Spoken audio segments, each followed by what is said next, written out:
Before we get into this episode, there's something that might be of interest that I wanted to tell you about.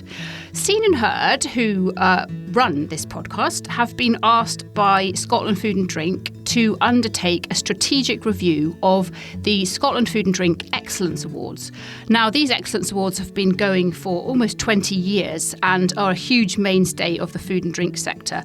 But it's time to ensure that they're still relevant. So if you have ever been involved in the Scotland Food and Drink Excellence Awards, or even if you've ever had an opinion about them, we would love for you, please, to complete our survey. So if you go to the onFARM Twitter, which is at @on_farm UK, and click the link in the bio, there will be a tab in there that will take you to the survey, and it should only take you a very short while to complete, but we would be enormously grateful. Hello, and thank you for downloading this latest edition of the onFARM podcast. We're releasing this episode on Monday the 7th of September, which marks the first Monday of Scottish Food and Drink Fortnight 2020. Because of that, this whole episode is a wide-ranging chat with Chief Executive of Scotland Food and Drink, who run the fortnight, James Withers. A quick reminder before we get started though, we really do rely on you to tell people about onFARM, so we'd love your help. We're on Twitter, Facebook and Instagram, so just do a little search and you can find us. On Twitter, we're at on_farm UK, so please do share links to other episodes from there. Right, let's go. Here's James Withers. Welcome, James. Thank you very much for joining us. Pleasure, Anna. How are you? Okay? I'm very well, thank you. Very well indeed. Good. Could you maybe just start by telling us a little bit about Scottish Food and Drink Fortnight and what it is and what it looks to achieve? Yeah, so the fortnight goes back quite a long way. Not quite as far back as our professional relationship has gone, Anna, but it goes back to about 2009.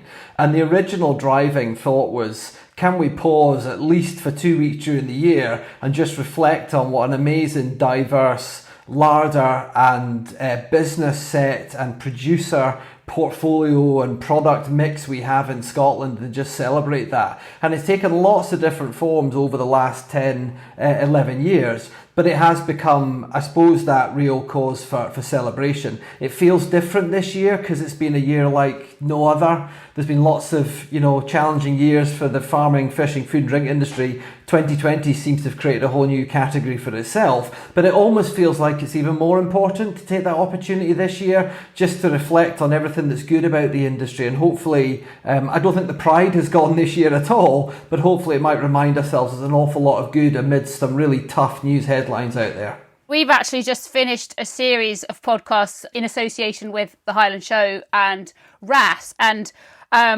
all of that has really been about looking for the silver linings in every cloud, and you will have many of those. The food and drink sector in Scotland has completely risen to the challenge in terms of keeping Scotland fed. Have you got any particular examples that spring to mind of people who've really or businesses that have gone above and beyond during COVID? So I suppose a crisis is always a good test for any industry, any business, and I feel unbelievably proud of how the industry stepped up. I mean, despite real disruption out there and lockdown and people who work in business wondering, can I go to work? Should I go to work? How do I get to work if I'm using public transport? The reality was, other than a brief panic around toilet rolls and pasta, which had nothing to do with Scotland's food and drink producers, actually we've had food on the shelves. Fridges and freezers have been stocked. So at that basic level, keeping Scotland fed and watered, what an amazing job done. But I think it probably is those little things that sit beneath that. So it's been watching some companies that have helped stock food boxes for people who are vulnerable and who are shielding. It's looking at porridge bar makers who have been dropping off supplies to the local NHS facility or hospital to give the workers at least a little bit of culinary joy amidst an incredibly stressful period of work. And I think it's these little examples of businesses that have really bonded even more so with the community that they're in and helped just lighten the mood sometimes, provide a bit of relief, or just do the core basics of getting food and drink to people when the normal distribution kind of fell apart or got really disrupted. So that's been pretty amazing. I remember a debate right at the start about who are key workers in Scotland. Well, hopefully no one in the country would doubt that the people that are farming our land and fishing our seas and producing and processing those products are absolutely key workers, and I think they've shown that over the last 5 or 6 months. And presumably some of these amazing local stories are the reason behind the theme for this year's fortnight, which is, I've been seeing on social media, is local heroes. So was that inspired by everything that's happened as a result of COVID, do you think? Yeah, so local legends is what we've that we've put alongside, and that is, I suppose, exactly that. I think, you know, I live on a street where I can see rainbow pictures in the windows. I've got notes on windows saying thanks to the postman and the bin men, and I think everyone has kind of reflected on the people that are in their community that are doing things to just make communities tick, particularly at times of disruption or times of worry and stress. And I think food and drink producers have been absolutely in that game, and we've seen, I think, over the last probably 10 to 20 years, certainly the times you and I have worked together, we've seen definitely this growth of a local food culture and that desire to think about buying from the people that produce in your area. And I think that's taken another step up during coronavirus. And I think the idea of having this sort of local legends campaign is saying that there are many different people that have done an amazing job locally, heroes of all different types and colours and size and profession, and the food and drink producers are part of that. And this is just a chance in some ways to shine a light on that and say thank you to them, but hopefully keep that momentum going, and for the average punter out there, get them thinking about actually the positive impact that is made from them buying locally, not only the food and drink experience they can have themselves, but the impact that has on the businesses and jobs around them. I mean, and I've seen a few statistics, but the one I read this morning was from the Food Standards Authority, and it was saying that of the people that they surveyed, 35% of people have said that they have made more of an effort and in fact have indeed bought more local produce since COVID, which is a phenomenal statistic, and hopefully one that will continue. How do you think we can all, as people who work in the food and farming, how can we all make sure that that statistic doesn't fall by the wayside and that people don't go back to their old habits?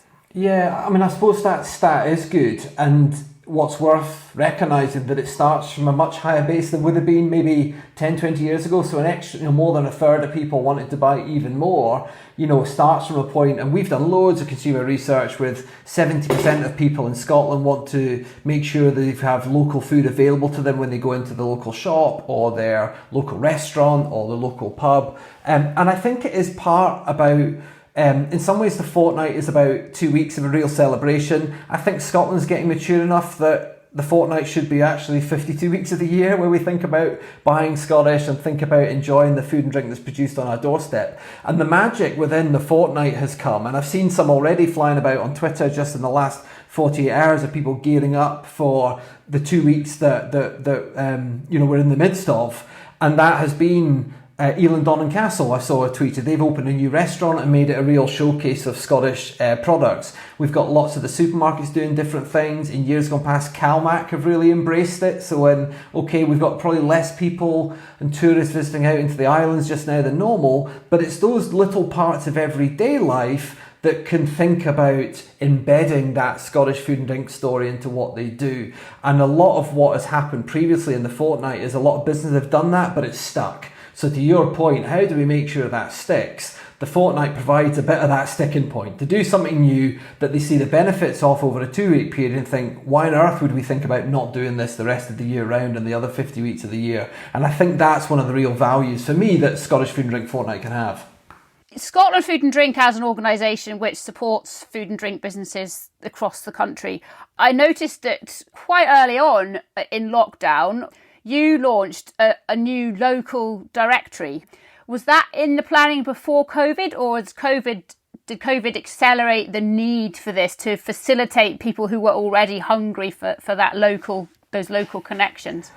So COVID accelerated it massively. And it's really interesting what you can achieve in a crisis when the pressure's on, because if you talked about a big, build a national platform for every single business that is supplying direct, so there's one single gateway for customers who are looking for people in their area that they want to buy local food from, your average consultant would say, oh, well, that's maybe 6 months to a year. So this direction we did got built in about 7 days. And it happened as a response to there are now, I think, about 350 businesses on there covering, craft beer and spirits to fruit and veg and red meat and seafood, bakery products, the whole gamut that Scotland represents.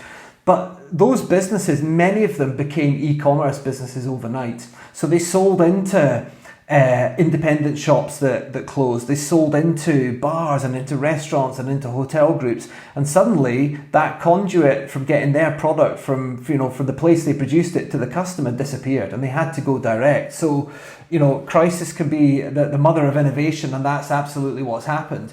But again, to your point about, so how does some of this stuff that's been positive in coronavirus, and it's really difficult to use that word positive in the context of what's happened, but actually there have been some developments that will live on. And I think the next step is thinking about this big transformation into e-commerce. The whole country's made a big step forward on that in terms of online shopping. We've made a massive leap towards being a cashless society as well. I don't carry cash much anymore. I use my phone or my card, and businesses have to adapt to that. They've adapted to that during coronavirus, so how do we keep maintaining that? And the number of visits we've had from people coming to that directory, and then going on to the businesses that are in there has been phenomenal. So I'm hoping we can keep the pace up on all of that as well. You and I have probably had this conversation many times over the years that, decades ago, people had a connection to the countryside. They would say, oh, my granddad used to work on a farm, or my auntie, she used to rogue the fields in her summer holidays or whatever. That connection is eroding, and people are now more distanced from the countryside and from farming.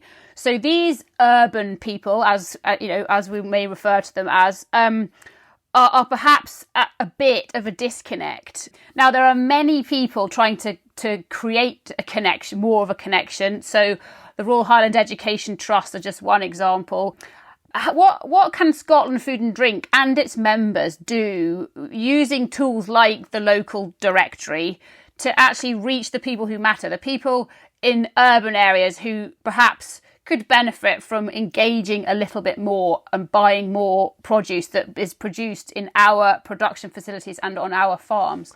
Yeah, so I suppose this has been a challenge for years, and I'm a city slicker really. So I was, as you will well remember, when I started NFUS, it was your mind and others that I had to pick into to work out what on earth happened on your average farm. I was born in a city, and in some ways maybe I'm the kind of target audience, or at least I was. I think my sense is it should be easier now than it was. I think with the advent of social media, that ability to tap into the connections of people who work on the land and produce food. I happen to follow your husband on Twitter, and I noticed last night as he was bringing the harvest in his cab of the combine was a lamb curry that you'd whipped together. So there's that's kind of an interesting insight into one example of how actually you've got a farmer there that's bringing in the harvest. There's a food story in there. Meanwhile, he's got a dish, cooked up that he's eaten at the time. So it's little quirky things like that, which I actually think can make the story more accessible than it was. I've always been of the view that there is actually a latent interest, particularly in kids, around farming and food. So my kids are growing up at a frightening pace at the moment, and it's upsetting me greatly. I can't seem to slow it down, but they're 14 and 16 now. Take 10 years off that, I remember the books that the average kids book, so often it was about farming and tractors and animals and food. Somehow we kind of lose that a little bit when they get older. So I think the latent interest is there for us to tap into, but we've got to be smart, and I think we do it through storytelling. And I think, your podcast, I think the work we can do with local directories, I think all of that is about telling stories, and I think people want to connect with that. We just need to remind them of that. Yeah, absolutely. That makes a lot of sense. And actually I hadn't really thought about the the childhood books. You're so right. You know, so many of these books focus on what happens in the countryside and the food we eat and the machinery that brings in that food, that actually kids love it. You know, Willie, my husband, you know, he gets all sorts of children desperate to have a ride in the combine because they're just fascinated by what goes on. And I think we need to try and really harness that and engage. And speaking of engagement, if there's somebody listening who is a food producer, they might make cheese, they might make flour, they might make gin. How can they best engage with and make use of the resources that Scottish Food and Drink Fortnight provides to help their own PR, but also to help the wider cause of the fortnight? So there's a whole heap of toolkits and things that can be downloaded at the Scottish. If you just type Scottish Food and Drink Fortnight into Google, it will pop up. I would encourage any producer that's out there that is either doing online or click and collect or direct delivery to make sure they're on the supportlocal.scot directory. And again, that's a dead easy form. Fill it in, and then hopefully the traffic that's coming in can be directed towards them. And I think it's really just trying to create some noise in and around the fortnight, so we can do that on social media, whether it's, you know, Twitter or Facebook or Instagram, or this whole other generation of social media I've yet to get my head around, which sounds like Snapchat and other things that my kids talk to me about. So it's, if you're doing something or you've got a story to tell, and it can just be a wee snippet of a new product or a variation of what you're doing or a recipe example, you know, you can use that hashtag ScotFood420 for this year and just start building up some of that noise. And I think the hope will be that will drive more interaction for those producers and those brands. But there's a heap of toolkits available as well. So Scottish Food and Drink Fortnight website is probably the first place to go to. Brilliant. Thank you very much. Now, I know that this word I'm about to utter is actually a word that you like because it creates debate. And that word is veganism. We've talked about it in previous episodes briefly. You know, we're all about, on the onFARM podcast, we're all about sustainable food production, and that can very much include red meat. But there's also, as well as kind of normal food production, as it were, there's the organic sector as well. And I've noticed in other statistics that I saw this week that the whole movement during COVID and lockdown of people realising, hang on, you know, I'm not using my car as much, so I'm not travelling by plane. People who want not necessarily specifically an organic lifestyle, but a lifestyle that is more sustainable and more wholesome, which is, I suppose, partly connected to local, but not exclusively connected to local. What have you noticed in that kind of organic, with a small O, I suppose it would be, that kind of movement in recent months?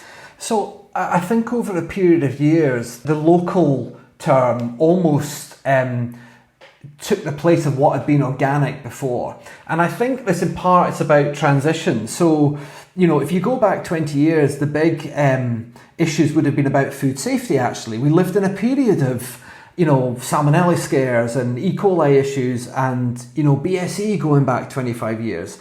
That was all dealt with, addressed, and then food safety gets taken for granted. Then it's about animal welfare, and there's huge advances in Scotland being a country that's pioneered farm insurance. Suddenly animal welfare, well, actually you don't need to look out for products specifically high welfare, because you've got to presume if it's from Scotland, that's a new baseline that's there. So I think the bar has just been lifted, and what has happened, and I think is a testament to the work of producers, organic and conventional, the quality of what they've done and the reputation that Scotland has built has meant that word Scottish or Scotch or the saltire has become a bit of a byword for high quality. You know, organics is pretty steady, about 2% of all sales in retail in the UK is organics. Lifted a little bit, I think, over the last couple of years. Veganism's even less than that. But there are products and opportunities for shoppers to connect around organics, veganism, or not, as the case may be. So I think the work going into really Scotland's brand is about saying, you know, we're not interested in large volumes, low cost and low standards. other countries, if they want to go down that road, you crack on, guys. We are interested in really high quality. Some of it will be organic, some of it won't. Some of it will be plant-based, some of it won't. But if you're interested in high quality, good news, you're in the right place, or you're doing business with the right country. Work with Scotland. And I think that's what's been the change over the last wee while. And I think that's fed through into a greater national pride in and around food and drink, which I don't think existed, again, going back to the early days when we were kicking around the circuit, Anna. Yeah, I think you're right. I remember my first day at NFU Scotland actually was a parliamentary event down at Westminster talking about milk prices. And I know dairy farmers are still fighting about milk prices, but one of the good things that's happened in the intervening years is that consumers have got more of an interest, I think, and more of a demand to have Scottish or British milk in their cheese and in their yoghurt and in the carton, the milk carton itself. And I think that has definitely played a key part. But now I'm getting a bit hungry talking about food, and I know that we had delivered to you a small package of Scottish goodies. Now, by no means does this represent every possible Scottish food and drink sector, but can you talk us through the kind of not necessarily the specific brands you've got there, but some of the products you've got? I know you've got some jam that contains Scottish berries and some Scotch beef and various things. Can you maybe just talk us through it from a Scotland food and drink perspective, and maybe in relation to the fortnight, and why some of these sectors are so important to the Scottish food and drink sector? Yeah, sure. So when you dropped me that email saying, do I fancy coming on the podcast, I was going to say yes anyway, but the deal was certainly sweetened when you said you were going to drop around a bag of some goodies. So producer Dave dropped some off at the door not so long ago. It's actually quite a nice mix of, I suppose, what makes Scotland great. So I'm sat at my table here, as I have been in lockdown for the last 5-6 months with various electronic devices, but the site is made much better by having a portfolio of products in front of me. So there's a bit of bakery going on. So we've got traditional Scottish oat cakes, actually from a business up in the Highlands that is a good example, I think, of businesses in Scotland. They're selling a bit locally, and it's landed on my table here just now. They're also selling into the US and elsewhere. Yeah. I've got a cider here as well from, I think this business is, I'm pretty sure it's Dundee, Tayside area, and the whole craft drink sector has just been unbelievable. I mean, it's totally exploded the last few years. And it was a story of kind of craft beer and obviously whiskey and gin, but now it's cider and it's rum, and there's even a Scottish business producing tequila now, which might be dangerous on a Saturday night. Oh, I didn't know that, yes, actually. Yeah. Although, tequila hasn't always agreed with me. No. Apparently you're supposed to sip it and not... okay, that's where I've been going wrong. Yeah, drink it sensibly, Anna, that's what's been going wrong. And then some homemade jam here as well, Tabery jam, just from the farm shop up the road. And clearly, knowing well my weakness on the food front is a slab of cheese here from Kintyre. And I think for me, and I'm a total bias on cheese, right? So I'm a cheese fanatic. Cheese is to food what whiskey is to drinks. There's so many different varieties and types and taste and story in behind them. And I used to be a cheese fanatic at Christmas, kind of traditionally, and I've found that it's a year-round pursuit now. So as well as some smoked salmon here, and we've got some sliced beef as well. So you are going to keep me going for some time with all of this. We apologise if any specific sector of food and drink was missed out of that basket. We didn't send you very much alcohol because it's only lunchtime. But I think what it does is provide a bit of a flavour, of everything that's available in Scotland and the quality. You've mentioned it already. Scotland is a country that doesn't just produce food and drink; it produces quality food and drink, and I think that is absolutely critical. Now, the one thing that we couldn't find actually at the well-known farm shop near Edinburgh that we went to for this basket of goodies, we couldn't find a crystal ball to send you. So I'm hoping you've got one already. Because I'd love to hear from you partly about Scotland Food and Drink as an organisation, but broader than that as well. The food and drink sector in Scotland, Scottish Food and Drink Fortnight, everybody involved in the food and drink sector. Where are we going? And if we imagine that you and I are having, hopefully we'll speak again before this, but if we imagine that you and I are having another conversation in 5 years' time, what will we be talking about, do you think? Hopefully it won't be pandemics. So let's park that one for a minute. But what else do you think we'll be talking about in 5 years? Oh, that's a particularly cruel question, given, as you said, there is no crystal ball available. So it's interesting. So coming into 2020, if you'd asked me this, so before we go ahead 5 years, let's go back 8 months. And if you said start of 2020, how are things looking? And I said, well, we've got, we're in a nation of phenomenally diverse products, really talented producers, and we've got a growing brand. Brexit's coming around the corner. I'm a wee bit scared about that. I'm losing a bit of sleep about that. But you know what? We've got through worse. We'll just have to roll with the punches and manage that situation.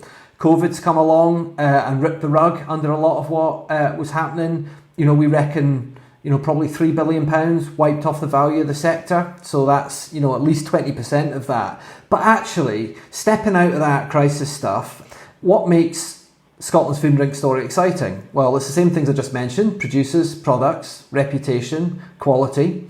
Where's the world heading in food and drink? I think increasingly people want to know the story behind their products. They want the assurance that, not only are they high quality and high welfare, but increasingly that they make a positive contribution to the planet, not a negative one. And that's a real change that's coming. You talked about veganism earlier on, Anna, and plant-based stuff. Actually, a lot about that is about climate change. So actually, how do we produce climate-friendly food? How do we become the world's most sustainable, climate-friendly producer of beef? And I think that's doable. So let's go ahead 5 years. I think we have taken this local food culture on leaps and bounds. I think the default of most of our main hotels and bars and restaurants will be to start with a Scottish menu, and those that don't do it will find they're going to have empty chairs and empty tables. I think that we're going to see, even in big retailers, which will go through a dramatic change. I think the supermarket sector will go through a dramatic change as it tries to adjust to online and the competitiveness between them. But I think Scottish will be a critical part of that. And I think the reputation that whisky has globally as being Scotland's great export will be shared by a whole suite of other products as well. So that, in the midst of coming through, the first wave of a pandemic, might seem dramatically naive or overly optimistic, but I have to say I'm pretty unbowed when it comes to the opportunities that Scotland's facing. And I still think if you want to find a country anywhere in the world to take forward a farming sector, fishing sector, food and drink sector, you'd want to land in Scotland. You'd want to start from here. And I think that's the huge opportunity we have. There's going to be hurdles and bumps coming along the way. I didn't see COVID coming. I did not see it coming. I've seen a TED talk with Bill Gates predicting it a few years ago. The man is smarter than I am and most other people, because I didn't see it coming. And I guarantee in 10 years' time or 5 years' time, when we look back, there'll be a whole heap of other things that came at us that we didn't see coming. But if we try and stay the course and recognise our strengths and what customers here and around the world want, I think we're going to be in a good place. Yes, you're right. I think, as we've seen, COVID is positive is not a word we want to associate with COVID, but there have been many silver linings, and that the support for Scottish and local has definitely been one of them. I suppose a slightly fairer... Go on.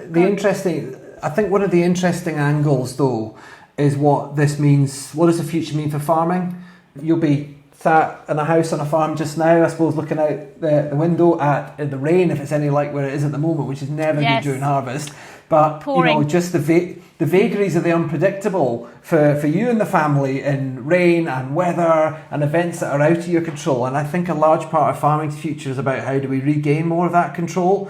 I think we're in a country that produces high quality. I think if we have a farming industry that thinks it produces a commodity, I think we're done. I think we'd be better just shutting up the shop. I think we've got to think hard about premium markets and what we're doing. And I sense that there's a generation of farmers coming through that want to move beyond that kind of support structure and the state telling them what to do and actually grab that market thing. And whilst I would be unashamed in saying the food and drink story in Scotland has been a success, it has been a good thing, I'm not sure that success has filtered down enough and resulted in real changes or positivity necessarily at the farm gate, and that we got to change. And I'm convinced that's about farmers and process and all that working much more closely together. So I think that's doable, but before we think it's all rosy and it's just opportunity to be grabbed, I think real change in agriculture is coming, and I think it'll be a good thing.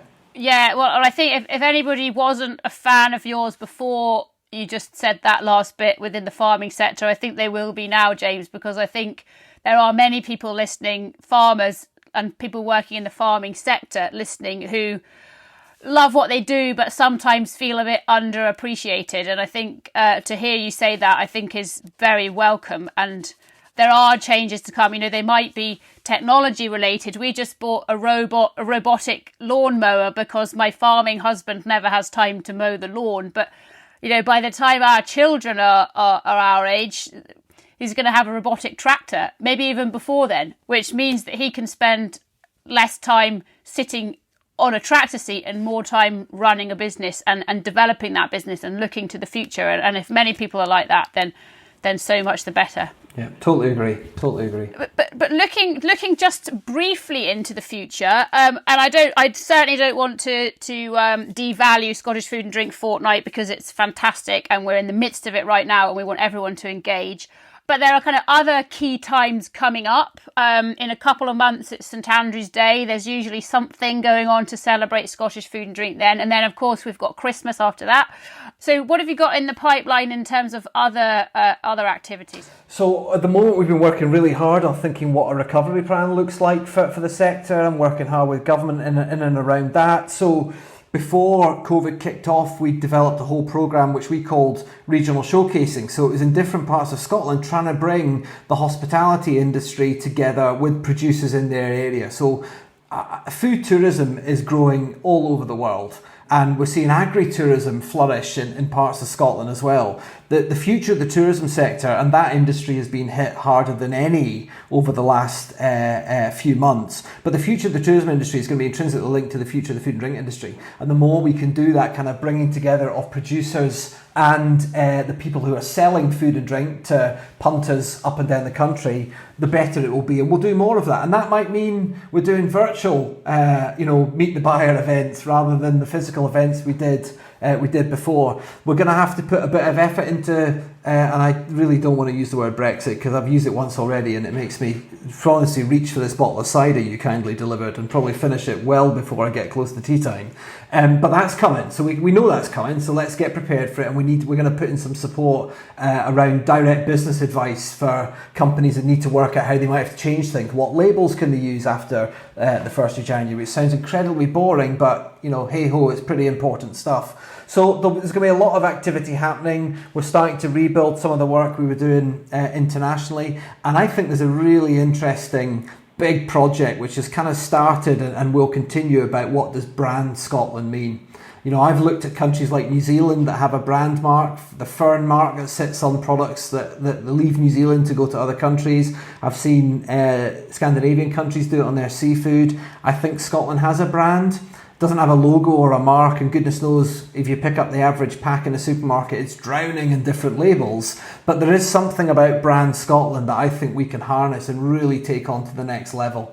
And building the whole kind of e-commerce digital piece in that. I would love someone to pick up any of the products I've got just now, scan the QR code with a phone and get the story. Hear direct from the producer, see the farm it came from, and all that technology is available to us. So that's a very waffly answer to what was a very straightforward question. The summary is lots going on and lots happening. And yes. You mentioned St Andrew's Day, you mentioned Christmas, Burns comes rapidly on the back of that, stuff we do around Valentine's, then you're hitting Easter, and before you know it, another year of our lives has ticked on. Now, you've mentioned a couple of times during this the word storytelling, which is, of course, music to my ears because that's exactly what this podcast is trying to do. Why do you think it's important that people do listen to the stories that we put across in this podcast? People connect with people, and that's true in Scotland as it is anywhere else. And when you connect with people, you connect with their products. And if you can bring that human side to what is happening, the story that sits behind what they might see on a shelf or on a menu, it transforms people's view of it, and they create an attachment to it, which is different actually than almost any other product you can buy anywhere. And whether that's telling stories through the podcast or telling stories via social media, it's unbelievably powerful, and it's way easier to do than most people think. You don't overthink it. A tweet here, a wee story there goes a huge, huge way.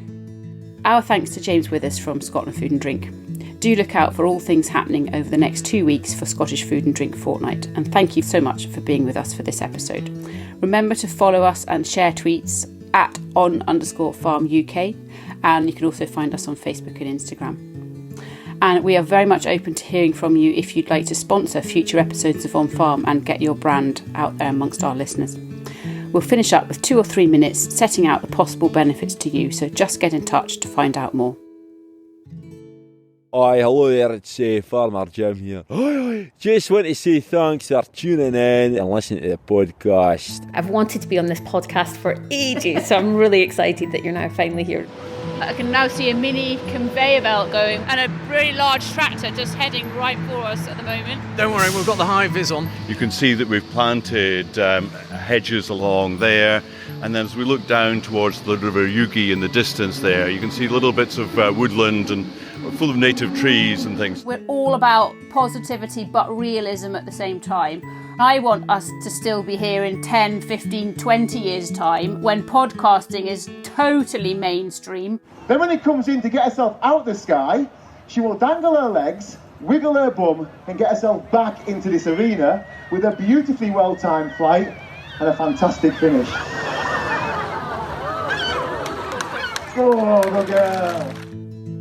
There was this old farmer who came up and he stood at the front of the tent because it's labelled the National Rural Mental Health Forum. He came over and said that he tried to take his life, and he said he walked up the hill with his gun and the dog put his head on his knee, and that's what stopped him.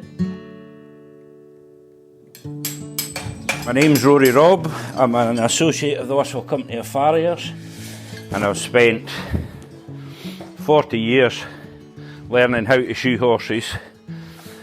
The truth of the matter is that you never stop learning. Thanks to the contributions from the Royal Highland Society and everybody else who's taken part in our podcasts up to now, they have enabled us to gain what's actually quite a powerful position, because we're in the weekly routine for hundreds of farmers. They listen to our podcast, they've got it on auto download, and it's there every Monday morning for them to listen to. I was not a podcast listener before this all started.